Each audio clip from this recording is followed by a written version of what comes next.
Remember when you played soccer and the ball finally came your way? You thought, oh, this is it. This is my moment to shine. I'm gonna hit that ball in the goal. The crowd's gonna cheer for me. I'm gonna get the biggest sundae at Baskin-Robbins after this. This video was not sponsored by Baskin-Robbins, but they do make really good sundaes.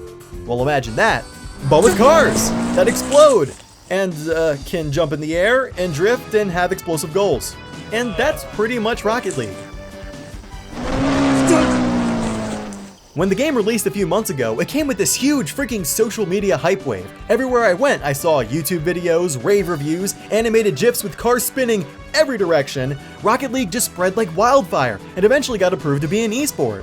So after witnessing all this insanity, I had to drop 20 bucks and see what the craze was all about. And spoilers, I think the game's fantastic. See, show the final verdict, it's already great. There you go, review's over. Everyone go home. But what a lot of people didn't know, including myself, is that this game is actually a sequel. The original game, named Supersonic Acrobatic Rocket Powered Battle Cars, I hope you know I'm never saying that again. This game actually had a lot more features than Rocket League. There were mini games, arenas with different level designs, and heck, the price tag's easier on my wallet, but hey, that's preference, you know? However, Rocket League did something unique. Instead of most other sports games, which expand on the game's existing content, like adding a new mode or a gameplay tweak here and there, it stripped the original game down to nothing but its meat and developed on the game from there. As an example, imagine if Smash Bros made a sequel with only Omega forms of stages, and instead reconstructed the entire game to work around a constant terrain to fight in. I mean, of course, those are apples and oranges, and the characters would have to be altered like crazy, but you get what I'm trying to say. It would both simplify and complicate the game in different ways. So with less variation in gameplay, does Rocket League actually come out as the better game? Or should we all be downloading that game? Yeah, put the text right there. Should we get that one instead? Well, let's find out. Also, I should warn you, I wrote this script after playing the game about a day straight. No sleep, just straight up Rocket League. The game's actually that good. Hopefully this video makes sense. What's up?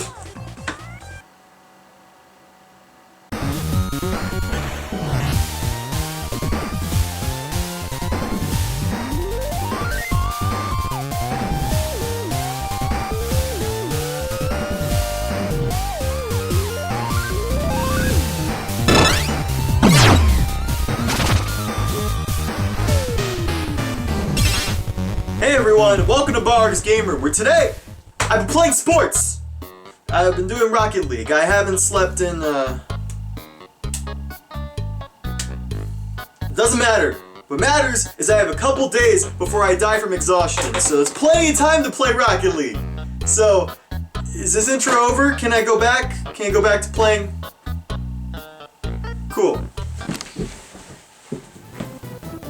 To say I've been hooked to Rocket League is an understatement. We've gone beyond the term addicted and more into just help. In concept, the game is really simple. Drive the ball into your opponent's goal by hitting a gigantic ball about 3 times the size of your car in the field. On the ground, there are boost pads that let you fill up your meter. Get those and you can go faster till the meter runs out. And if you reach a certain speed, demolish another car, which takes a player back to a respawn point. If you want to have more control over where you hit the ball, you can flip your car in 4 directions by jumping and moving in said direction, or instead, you cannot tilt in any direction and be able to jump twice. And lastly, you can combine both the boost and jumping to be able to fly in the air for a short amount of time. And, well, that's about it.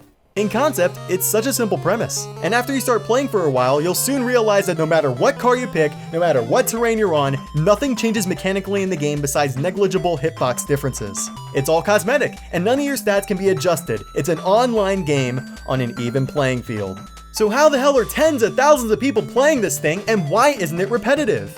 Well, it's all thanks to one big feature, the game's physics, and this is where Rocket League's genius comes in. The devs at Psyonix created a parallel between mastering the controls and mastering the physics engine. After you beat the game's basic and advanced tutorials, you know just about everything there is to know about the controls. Whether it be hitting from the side or an aerial shot, you learn exactly how to pull these off. There's no extra gimmicks added or a mode where things play differently, or some sort of mushy button combo that makes some new metagame. Melee! Wait, dashing! Okay, I actually really hurt. I need water, hang on, give me a second. What you see in Rocket League can be taken at face value, and it's simple enough that anyone can pick up and play it. And that is what makes Rocket League such a blast. It's such an accessible game, yet the game's hook is how to use the controls to get the result you want. Wait, what's that? You want the ball to go in the goal? Well, too bad. You hit the ball a couple milliseconds early. Some dude got in your way. Your teammate is an actual piece of garbage and messed up your shot. This didn't happen to me at all. As you can tell, there's quite a bit of a learning curve with how to adapt to the controls in tandem with the physics engine. So why is a game that you don't have a decent handle over so addicting? Well, the best way I can describe it is something I like to call the QWOP effect. You remember that old thing? You probably played it in your computer classes. It's when a game gives you everything you need to succeed, but makes the game so unconventional that learning how to use the controls correctly is the real challenge. But this idea in Rocket League? Oh man, it's the textbook example of how to do it. Not only are players addicted to learning the game's physics, but it also provides constant satisfaction for your actions. Hitting the ball in the direction you want, stealing the ball from an opponent, blocking a potential goal, flying in the air in just the right way to hit the ball. Every few seconds you're getting some sort of happiness by just performing a basic maneuver. You're not just repeating the game out of frustration, you're repeating it because you want to learn more. It's just one big sensory overload, and I get emotionally invested in it. Which also means I get really salty, but that's besides the point. And on top of that, once you put your mind to it, you start to learn from your mistakes. You get better with your timing and teamwork, and before you know it, you're building a million what-if scenarios in your head when you see the ball coming your way. You ask yourself, how do I manipulate this car to get it where I want it to go? Do I boost? Do I jump? Do I just flip my car everywhere and hope for the best? No! Oh man, not again. And personally, I believe that when all of this comes together, you've got a sports game that's not only addicting, but builds a different process tree in every player's mind. Now that said, even if you get amazing at Rocket League, you aren't going to be making on-point skill shots all the time. Another big reason why I love this game is just the occasional dumb luck. It's not unfair at all, it's just that sometimes you may pull off some crazy maneuver without even trying. You need skill to get good, but having a good laugh every once in a while really left me in a good mood, especially after the occasional teammate frustration. Nice. This also coincides with the replay function after a shot is made, since players usually want to see what the heck happened in slow motion. Whether you're playing local or online, this is guaranteed to make you smile at some point. Whoa! Oh, you scared me. I know you're my camera, and I set you up. You still scared me. Lack of sleep. So, now that you know why I love Rocket League, how does the game fare as a whole? Are the handful of game modes really worth the $20? And how does the game compare to its prequel? Well, let's get straight to the review and... No, I'm awake! Let's get straight to the review and find out. Sleeping's for wimps! We'll do it later.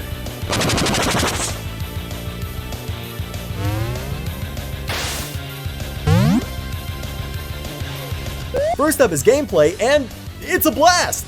Literally! Can I get a rim shot for that one? Even though almost everything in the gameplay is constant, matches still manage to feel wildly different. Whether it be from how your teammates play to the different formations your opposing team has, different players with different play styles mean different ways the match will progress. And with matches being only about 5 minutes, you likely won't be with the same team for long. As you play in these matches, you'll be awarded with points for pulling off certain moves, like clearing the ball when your opponent's about to score, to pulling off aerial kicks, and of course, assists and goals. At the end of each match, these points will be tallied up, and whoever gets the most will be crowned as the MVP. Also, just a little thing, I'm really glad that players don't get points for demolitions. If that happened, you'd probably run into people just trying to blow everyone up, since getting more points increases your rank. To further discourage point farming, new items are unlocked randomly at the end of each match, instead of assigning them the point values. Just keep playing the game and you'll eventually get everything. Even if you just like ramming yourself into people. That's up to you. Now that said, this isn't the perfect system by any means. Since points are handed out for doing crazy stuff, there's actually an incentive to steal your teammates' goals and shots, especially since the last person who hits the ball before it gets in the goal gets 100, and the teammate who hits it beforehand gets 50 points for an assist. A lot of people won't do this, but every once in a while there's a teammate just trying to hit the ball everywhere and rack stuff up, and it gets annoying. Also, that teammate is me. Never play games with me. I am the guy who will blow up your house in Minecraft. I've done it before. But once again, this is just a minor thing since point values only change your rank. On the topic of teammates, communication works really well in Rocket League. You're given 16 quick chat commands that pretty much say everything you'd want to say, as well as text and voice chat if that's your thing. But I never really came across voice chat in any match since the other stuff works so well. Also, it's fun to mess with people on it and just say nice for everything. Did I mention you shouldn't play games with me? Anyway, if you ever get bored of playing, the amount of players you choose really switches up your game plans. I had a lot of fun with teammates in 3v3, the most popular mode, but if you want all the glory for yourself, like me, you can do 1v1 or maybe 2v2. Oh, and there's 4v4, fittingly named Chaos, because I don't know what the heck is happening here. If you want to just mess around and run into people every 2 seconds, this one is the mode for you. It's a lot of fun, but don't expect much in terms of strategy. Despite what seems to be limited options, you got more than enough content here for a Rocket League marathon. Overall, the gameplay just has a fantastic foundation, and all the customization that you'd want from an online game is here. So, with all that said, it's obviously getting a great. Second up is visuals, and, well, they're way better than the ones you see here. My graphics card's not meant for gaming at all. I had to run this at 720p with like the lowest settings. You know what, just post a picture of my graphics card.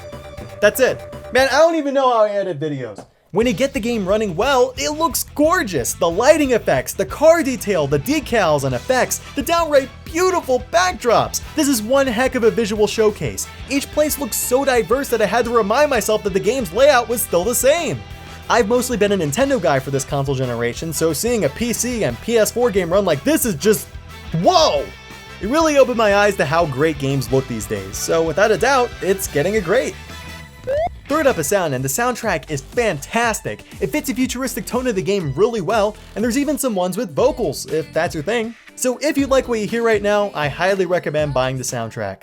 But no, what bothers me is that there's no option for this music to play in actual matches. I mean, yeah, they're trying to keep the feel of a sports game where you hear cheering and all that. And yes, you could probably just find the soundtrack and have it play in a different tab, but it's an option that I would have liked to have.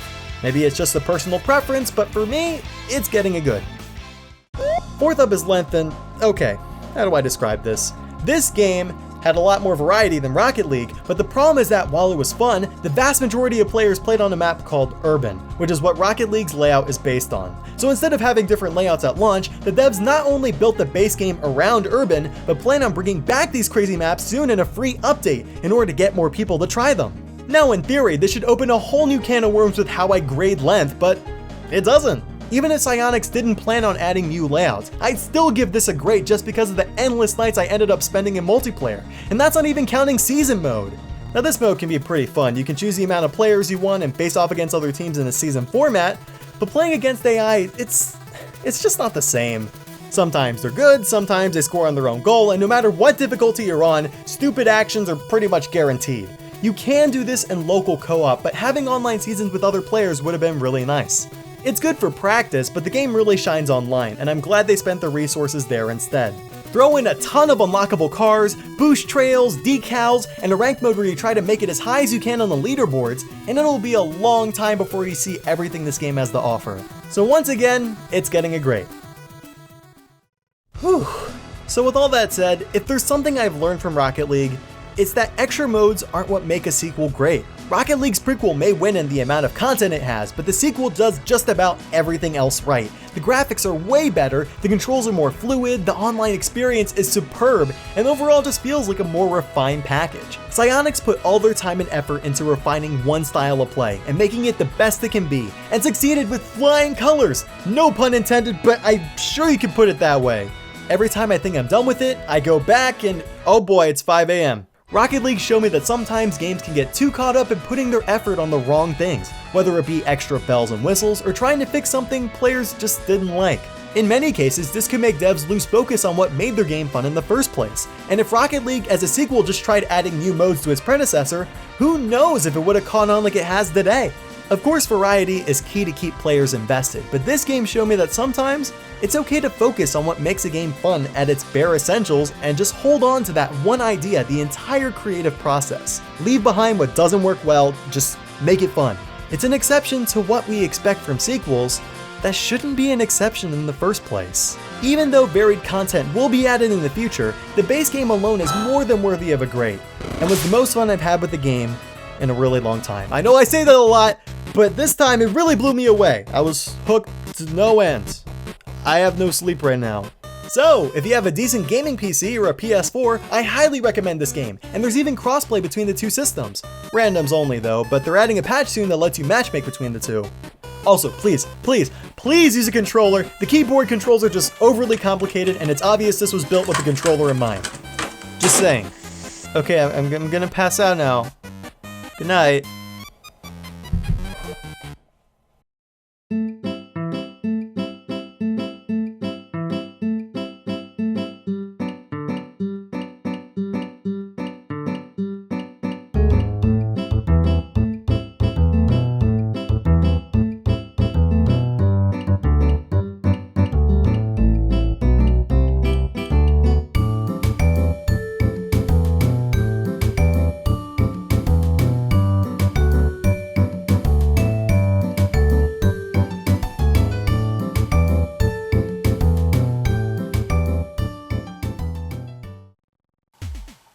Okay, you know what? No more. That's it. No more Rocket League. I've been playing for months, and there's other games that are more important, and I want to put my focus on those. So no more. I'm gonna uninstall it from my computer right now. Wait. Am I seeing this right? Is that ball a cube? And extra large balls of low gravity? Ooh! Okay. Alright, you win. I'll play one more match. Just one. Just one.